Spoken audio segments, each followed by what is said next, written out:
Fala galera, continuando aí com as dicas aí para a segunda fase da Unicamp aí desse ano. Vocês agora já viram física, biologia, química aí. Vamos ver um pouquinho de matemática?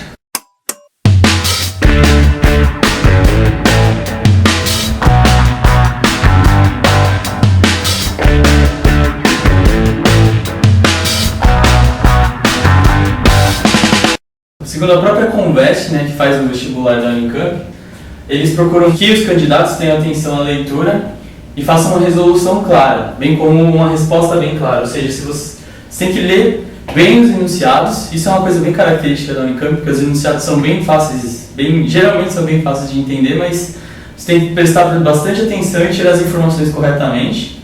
Fazer uma resolução de forma clara, ou seja, não adianta escrever um pedaço num canto, outro e deixar para o próprio avaliador entender. Faz uma coisa mais estruturada, fácil de entender, que isso vai ajudar bastante vocês. Para as matérias que você tem, ou para as coisas que caem bastante na prova, como a prova dissertativa, eles esperam muito que você elabore bem as coisas. Então, para algumas matérias que caem bastante são gráficos e tabelas, ou seja, vai ter muita coisa de desenhar funções, usar funções, vai ter muita coisa de trigonometria, vai ter muito desenho de geometria, vão ter muitas tabelas, não muitas, mas a chance é muito alta de cair, gráficos e tabelas, bem como funções e geometria. Essa daqui é a aposta assim, que é mais segura. Assim, nos últimos 5, 10 anos, funções e geometria é o que mais cai na segunda fase. Então, se você der uma atenção maior assim, para funções especiais, como exponencial, logaritmo e a própria noção básica do que é uma função, vai te ajudar muito nessa prova. Assim como geometria, trabalhar com ângulo, soma de ângulo, encontrar lado, vértice, essas coisas, vai te ajudar muito nessa prova. Façam uma revisão disso daí, vocês já estão fazendo aí, já estão estudando, para garantir mais uns pontinhos. E isso aqui vai te ajudar bastante. Eu vou fazer uns exercícios aí para ilustrar o conteúdo da segunda fase aí. Um exercício que tem uma tabela, um gráfico, da Unicamp de 2015, é a questão 1. Se você entrar no site e procurar lá nas provas comentadas, você vai ter os exercícios certinho aí. Vamos começar pelo item A da questão. A questão apresentava uma tabela aqui de infrações de trânsito, com a classificação da infração, leve, média, grave e gravíssima, a pontuação associada a cada uma delas e a multa. Também apresentava um gráfico de barras aqui com as porcentagens de multa. E na questão A, ele pedia que você somasse as pontuações das multas, e a soma das pontuações teria que dar 13. Você teria que fazer todas as combinações possíveis para essa soma dar 13. Se a gente chamar as infrações aqui de leve por L, média por M, grave por G e gravíssima por V, a gente pode montar uma equação aqui que relaciona a pontuação com a quantidade de infrações de cada categoria. A gente pode escrever isso dessa forma: 3L, 3 pontos vezes a quantidade de infrações leves, mais 4M, mais 5G, mais 7V. E a gente quer que essa soma aqui seja 13. Começando aqui, dessa equação aqui, se a gente pegar o V aqui, que é gravíssimo, é o que soma mais pontos nessa soma toda aqui. Então, se a gente começar por ele, a gente consegue eliminar. Se a gente fizer, a gente pode fazer V igual a 0, V igual a 1, V igual a 2, V igual a 3. Só que, se você colocar V igual a 2 aqui, a soma já dá 14 só nesse V. Então já ultrapassa. Então V só pode ser 0 ou V só pode ser 1. Então se V for 1,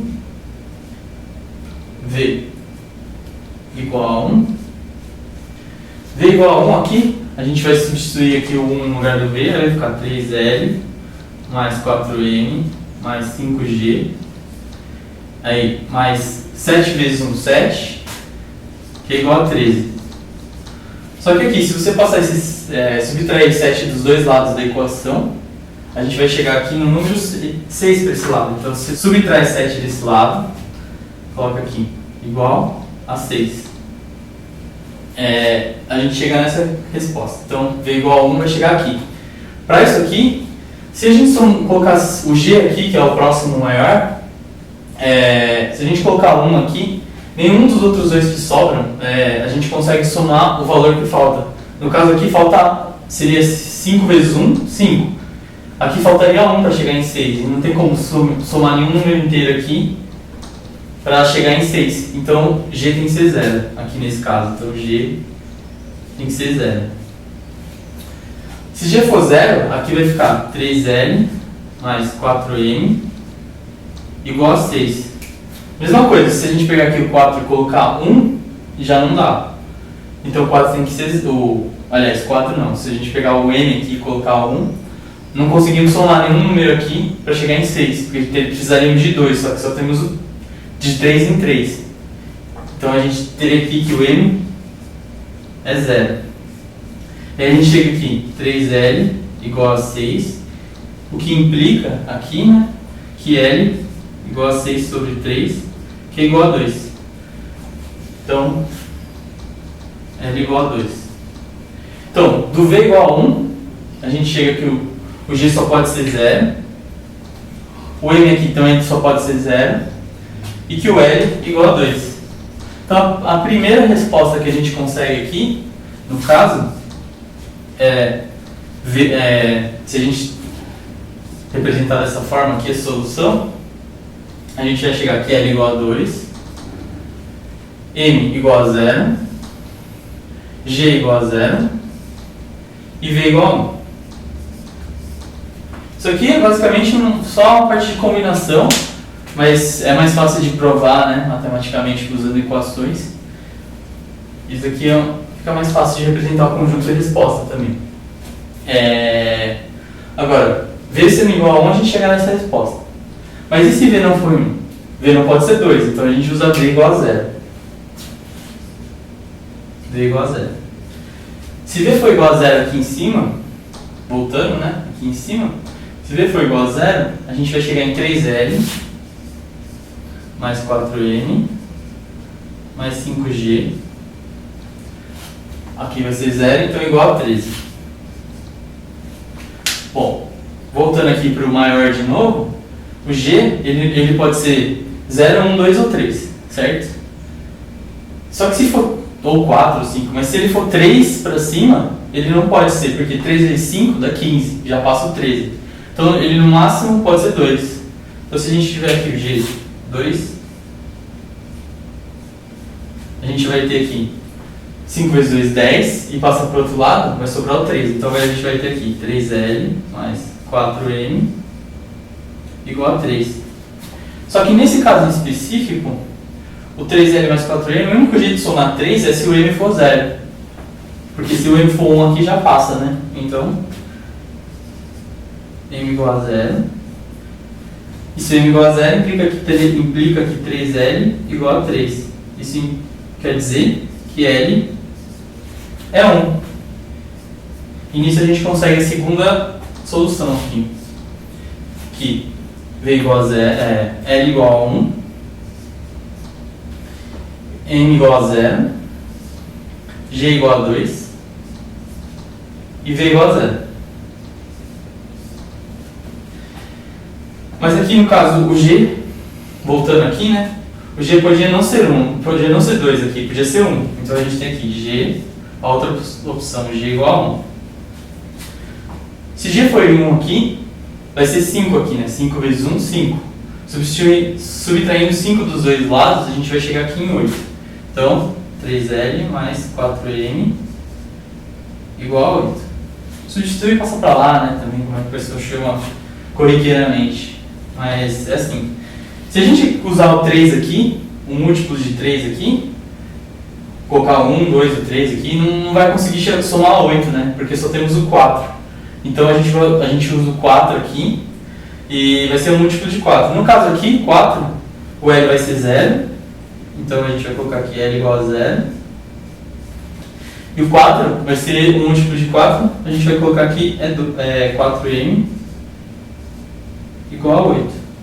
Isso aqui vai implicar que m igual a 2. E a gente chega na outra resposta. No caso aqui, L igual a 0, a gente está seguindo essa ordem aqui, né? M igual a 2, G igual a 1 e V igual a 0. A gente chega nessas respostas aqui. Tem mais uma resposta que a gente chega aqui. Voltando aqui. Vou apagar aqui.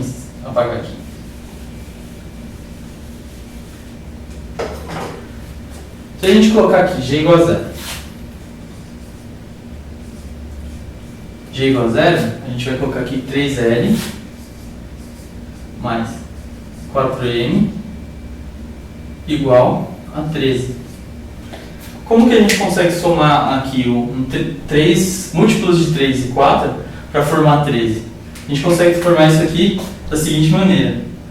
L igual a 3 e M igual a 1.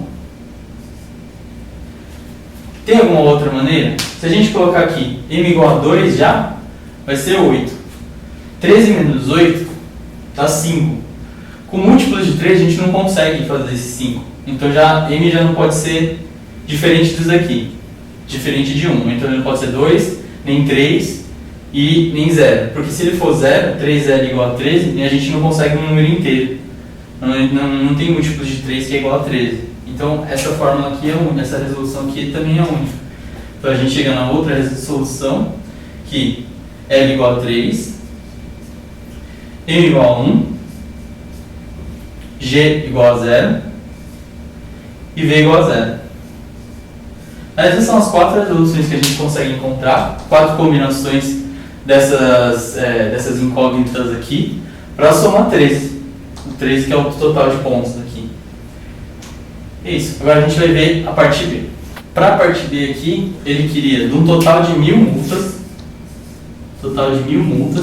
Ele dá a distribuição dessas 1000 multas segundo esse gráfico aqui de barras.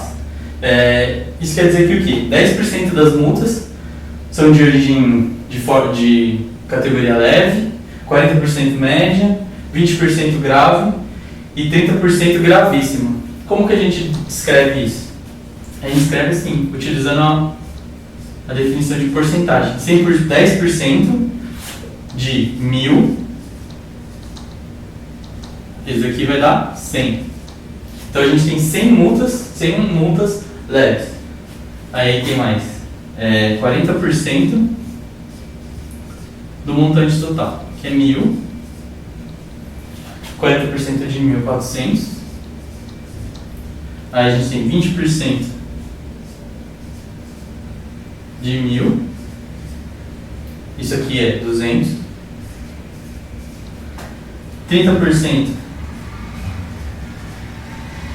de 1000. 30% de 1000 é 300. Então a gente tem, esses daqui são as quantidades das multas de cada categoria. Só que cada multa leve, por exemplo, custa R$53. Então cada uma dessas daqui, cada uma dessas 100, são R$53. Então a gente multiplica 100 vezes R$53 aqui.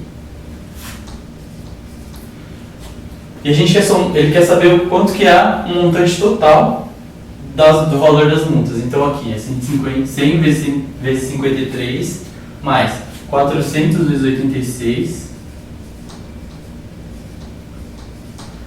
mais 128 mais 200 vezes 128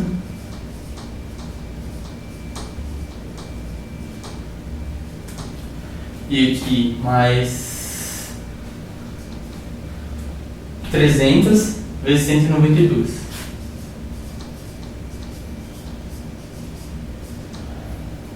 Isso aqui, se você fizer essas multiplicações aqui e depois somar tudo, a gente vai chegar no número de 122.900 reais. Ou seja, a resposta que a gente quer aqui é 122.900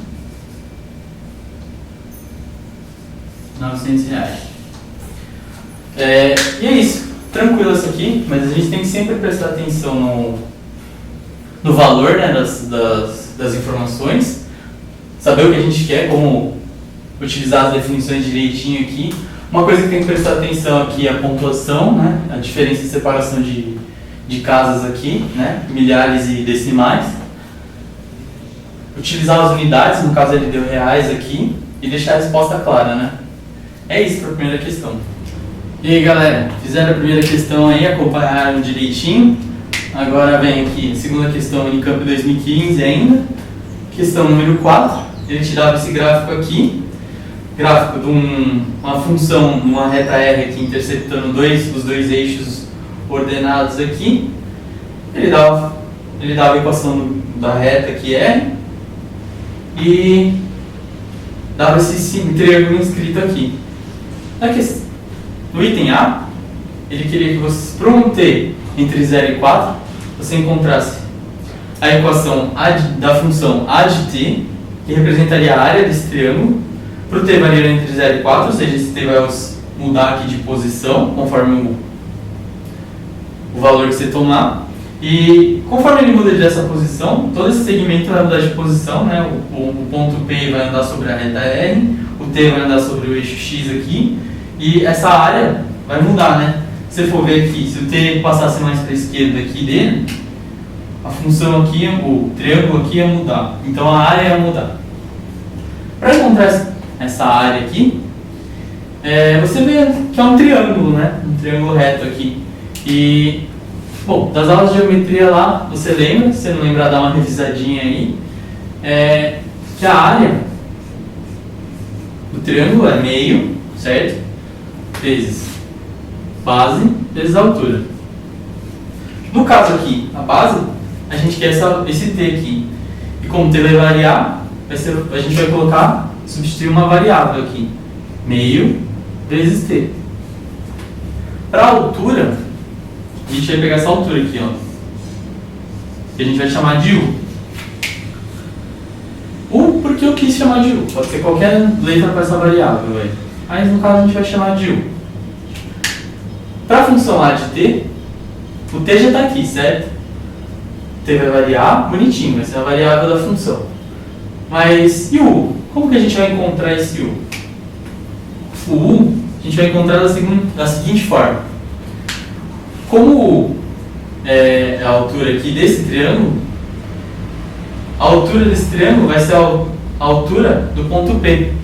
Que a gente vai escrever P em função de T e U. T porque ele dista, né, tem essa distância aqui, T em X, e U de altura. Então ele vai ser o ponto P igual a T e U. Só que ele está sobre a reta. Se você for notar aqui, ele é um ponto sobre essa reta R. Então ele obedece a equação dessa reta, certo? X mais 2y é igual a 4. Então tudo que for X, a gente vai substituir por T, e tudo que for U, tudo que for Y, a gente vai substituir por U. Substituindo aqui, a gente encontra, no lugar de X, a gente coloca T, então vai ser T mais 2Y. E aí, no lugar do Y, a gente coloca U igual a 4. Entenderam aí por quê? Ó, olha bem aqui, hein? Distância X, substitui pela distância T. Distância Y, substitui pela altura U. Altura Y, né? Substitui pela altura U. Coordenadas do ponto P. A gente quer encontrar o U. Então, se a gente isolar o U aqui, a gente vai encontrar o U dependendo de T. U em função de T. Subtraindo T dos dois lados aqui, a gente vai encontrar 2U igual a 4 menos T. Substitui T aqui, né? Subtrai T aqui, dos dois lados. E agora a gente vai colocar aqui isolado o U. Ou seja, dividindo os dois lados por 2. Ser U igual a 4 menos T sobre 2. E agora a gente encontra o U em função de T. Já que a gente encontrou esse U aqui, a gente substitui o U lá em cima, de volta na equação que a gente quer. Então A de T, que era meio vezes T, vezes U passou a ser meio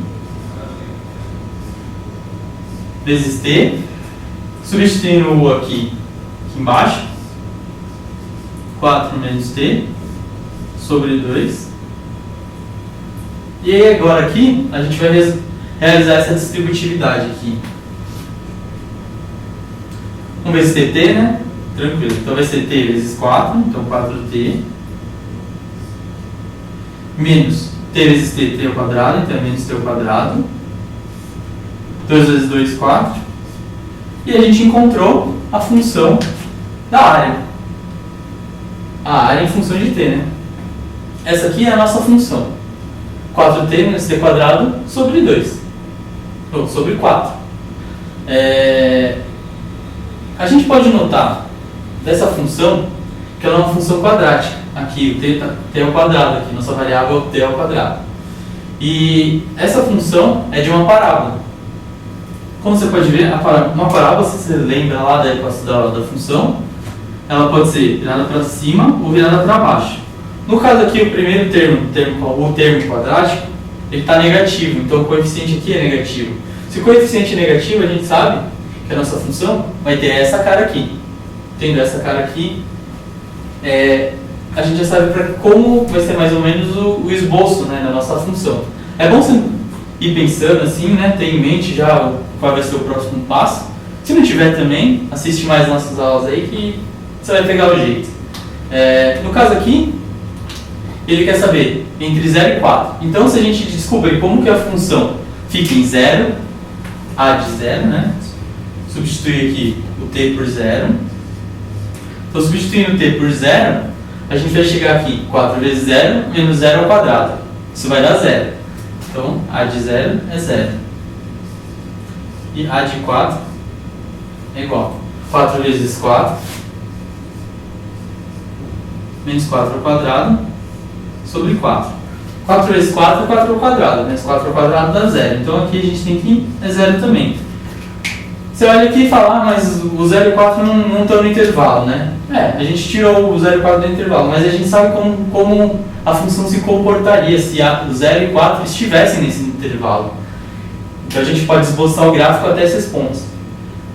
Sabendo que é uma parábola e que em 0 e 4 elas são 0, a gente sabe quais são as raízes, né? Aqui, de 0 e 4. A gente sabe que a parábola,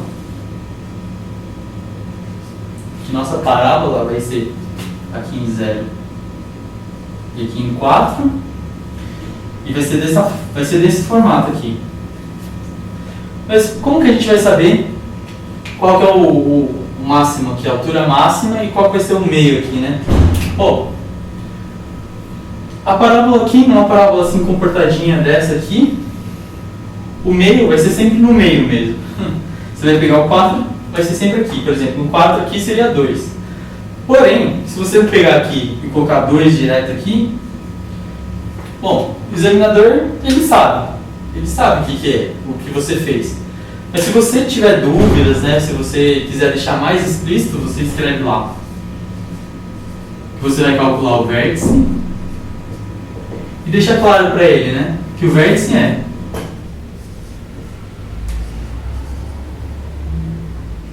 menos b sobre 2a, né? Ele tem essa fórmula aqui. E no caso aqui, nosso vértice, para t e a de t, né? Que a gente tem a de t, que é a função, e t é a nossa variável, vai ser t igual a menos b sobre a. Menos b sobre 2a. O b aqui é 4. Então, menos b vai ser menos 4. Nosso a, nosso coeficiente a, é menos 1. Então, vai ser 2 vezes menos 1. Isso aqui dá menos 4 sobre 2, menos 2. Menos 4 sobre menos 2, a gente vai encontrar 2. 2 aqui, certo? Então a gente encontrou esse vértice aqui na abscissa. Substituindo ali o 2, a gente vai encontrar 4 vezes 2 na função aqui, né? Substituindo a função, 4 vezes 2, menos 2 ao quadrado, dividido por 4. 4 vezes 2, 8. 8 menos 4, 4. 4 dividido por 4, 1. Então a gente sabe que a altura aqui, deixar mais ou menos aqui, né? ficar um desenho mais bonitinho, vai ser 1 aqui. Então a gente sabe que é nesse ponto mais ou menos aqui.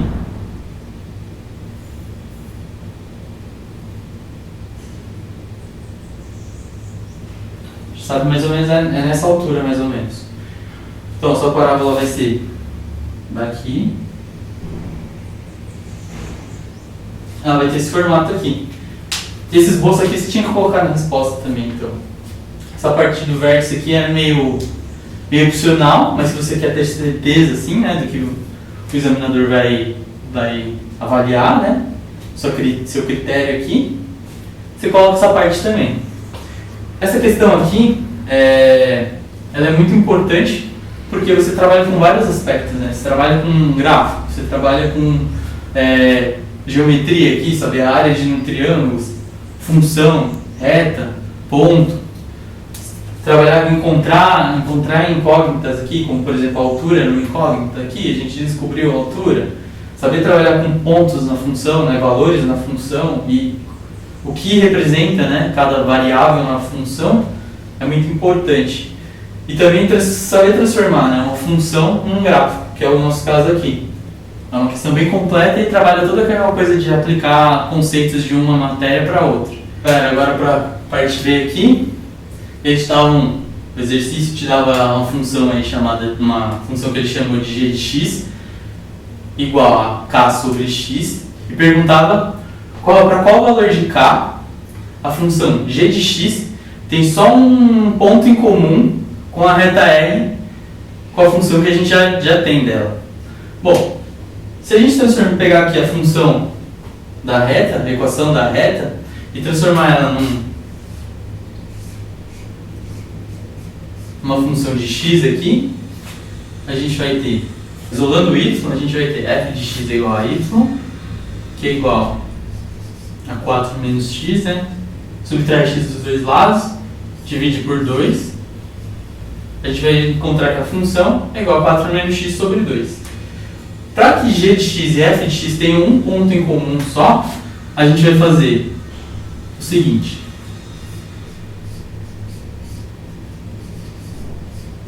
Se eles têm um ponto em comum, nesse ponto, né, a função, né, elas se igualam, então a gente vai ter que f de x igual a g de x. No caso aqui, 4 menos x sobre 2. E aqui, k sobre x. Agora aqui, a gente vai fazer essa multiplicação cruzada aqui, ou, no caso, né, isolar uma das variáveis e juntar tudo. Vai ser 4x, 4 menos x vezes x igual a 2k. Isso aqui nos dá a função 4x menos x quadrado desse lado. Só que se a gente jogar o 2k para cá, vai ficar menos 2k igual a 0. A gente vai ter aqui uma função quadrática. E para que esse valor aqui, essa raiz dessa equação aqui, seja só uma solução, a gente vai ter que o determinante, o delta, né, pessoal mais conhecido como delta, que é b quadrado menos 4 vezes a vezes c, seja igual a 0. A gente vai querer que ele seja igual a 0. Então, no caso aqui, a gente vai ter b quadrado 4 ao quadrado menos 4 vezes a, no caso aqui, menos 1, né? E c, o c é menos 2k, igual a 0. 4 ao quadrado, 16, menos 4 vezes menos 1 dá 4. 4 vezes menos 2 dá menos 8k e igual a 0. Bom, se a gente quer que isso aqui seja igual a 0, a gente vai colocar aqui, isolando aqui, né, no caso aqui, o 8k, vai ficar 8k igual, passa 8k para cá, né, traz os dois lados por 8k, igual a 16. Então k divide os dois lados por 8, 16 sobre 8, que é igual a 2. Tranquilo nessa parte, galera. K aqui, a gente encontrou, K igual a 2, destacando a resposta aqui, K igual a 2. Essa questão aqui é interessante porque ela trabalha com o conceito de função, né? Transformar a função aqui, no caso, por exemplo, y igual a 4 menos x sobre 2 aqui. Trabalha com o encontro dessas duas funções aqui. Você saber essa coisa sobre o determinante, então você tem que estudar essa parte de função quadrática bem. Saber que o determinante C0 aqui vai ser uma solução única. Foi importante, né? Sem esse passo você não conseguiria responder essa questão. E tá aí. Essa é a resolução da parte B dessa questão, da questão 4. Para sua prova aí, faça ela com muita calma. Não perca tempo se você não consegue descobrir agora. Façam todas as questões primeiro que vocês saibam fazer. Voltem para essas daqui depois, porque o seu cérebro vai pensando aí sozinho, enquanto você resolve as outras. E se você gostou aí da matéria aí, do vídeo, dá um like, curte aí, compartilha, manda para todo mundo. Assista os vídeos dos outros professores também, que eles têm aulas muito boas e vão te dar dicas muito úteis. Boa sorte na sua prova e até a próxima!